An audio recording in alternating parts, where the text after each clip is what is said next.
नमस्कार, परभणी न्यूजमध्ये आपलं स्वागत करतो. मी दिलीप बनकर.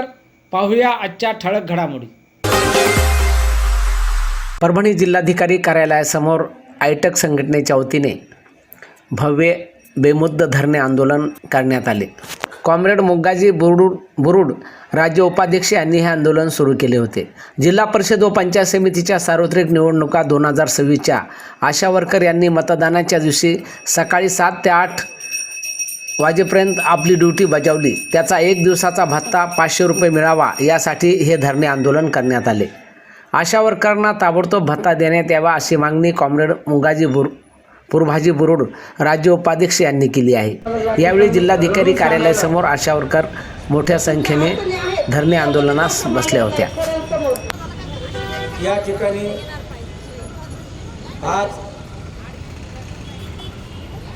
परभणी जिल्हाधिकारी कार्यालयासमोर ज्या जिल्हा परिषदचे इलेक्शन झालेले आहेत या माध्यमामधून त्यांना सकाळी 7 वाजल्यापासून संध्याकाळी 8 वाजेपर्यंत त्यांनी मतदान केंद्रावर ड्युट्या केलेल्या आहेत. या जिल्हाधिकारी कार्यालयाच्या समोर 1 दिवसाचं आम्ही धरणे आंदोलन केलेलं आहे. माझी या ठिकाणी जिल्हाधिकाऱ्याला विनंती आहे ही की आज या ठिकाणी आम्ही रितसर असं निवेदन द्यालात. त्यांनी आमच्या आशा वर्करला 1 दिवसाचा 500 रुपये मतदानाचा भत्ता आणि गटपुरवठाकाला सर्व परभणी जिल्ह्यामधील आशा वर्करला देण्यात यावा म्हणून या ठिकाणी मी 1 दिवसाचं उपोषण ठेवलेलं आहे.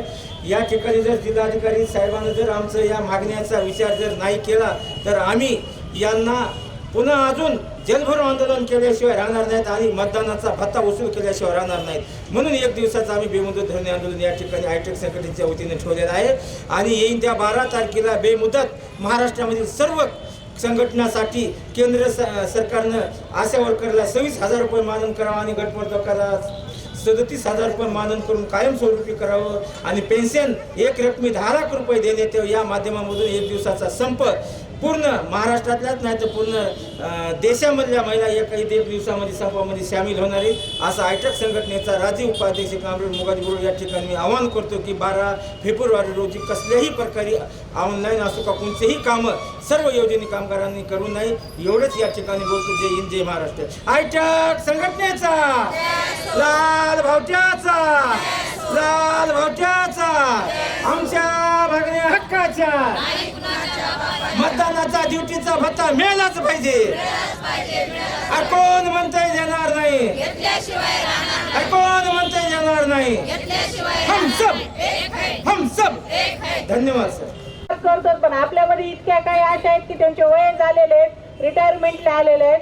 त्यांनी 50 रुपयापासून 150 काम केलेलं आहे पण आता त्यांना ऑनलाईन जमत नाही. बरोबर आहे. काही काही महिला अशा आहेत एका स्तरावरची आशा नाही ना. कोणी विधवा आहे, कोणी परित्यक्त आहे, कोणी गरीबी आहे, कोणाचे घरात काय म्हणतात मानसिक रित्या त्यांना दडपण असतंय, कोणाचे पती हे असतात, व्यसनी असतात. अशा बऱ्याच समस्या आशांना असतात. त्याच्यामध्ये पुन्हा त्यांना असे जर प्रेशर आले, धमकी आले तर आणखीन त्या मानसिक हॅरॅसमेंट होईल ना.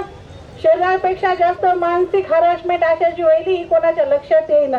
प्रत्येक आशा जशी ही काय प्रत्येक आशाचे वेगवेगळे प्रॉब्लेम आहेत. एकीनं दोघीनं भरलं म्हणजे सगळ्या काय तिच्या बरोबरीत येत नाहीत. सगळ्यांनी सगळ्या स्तरावरच्या आशांचा विचार करून एकजूट करा.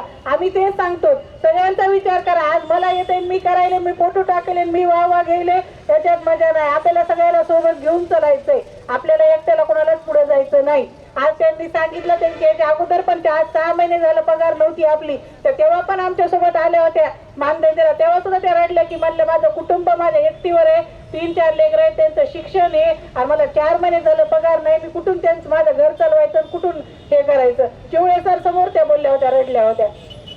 काय पण त्यांना काय फरक पडत नाही त्या लोकांना. आपण काय करतो त्यांना फक्त कामाशी मतलब आहे, तुमच्या घराची नाही, तुमचे काय प्रॉब्लेम आहेत काय नाही. तर त्यांना नाही तर नाही पण आपण एक आशा म्हणून आपल्या सोबतच्या म्हणून त्यांचा सगळ्यांचा विचार करून जिल्हा येत आहे ना तिने गपचूप बसा, थोडं शांत बसा. स्वतःच्या वाहवाईसाठी सगळ्यांचा विचार करा. माझं एवढंच म्हणणं आहे.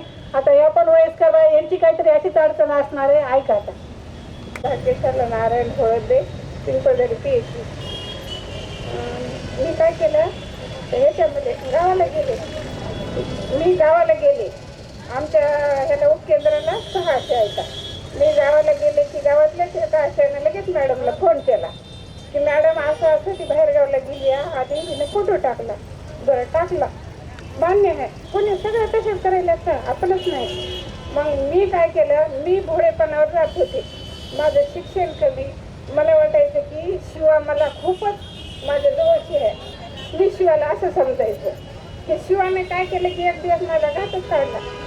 शिवाने घात काढल्यामुळं मी काय केलं, मी पण तिच्यापेक्षा मग चॅप्टर झाले की मी म्हणलं मॅडम, मी एक दिवस बाहेरगावचा फोटो टाकला, तुम्ही मला हातभर मॅसेज टाकला का नाही, रामपूरच्या बाहेरची फलाने उपकेंद्राला आल्या, कशा आल्या हो म्हणलं मॅडम. हां, आणि मग मी काय केलं, तिचा फोटो टाकायचा, दररोज फोटो टाकायला सांगितलेला होता. बरोबर 4:30ला फोटो टाकायचा, एकच फोटो 1 महिना. मॅडम म्हणलं एकच फोटो 1 महिना कसा चाललाय, आणि बरोबर 4:30ला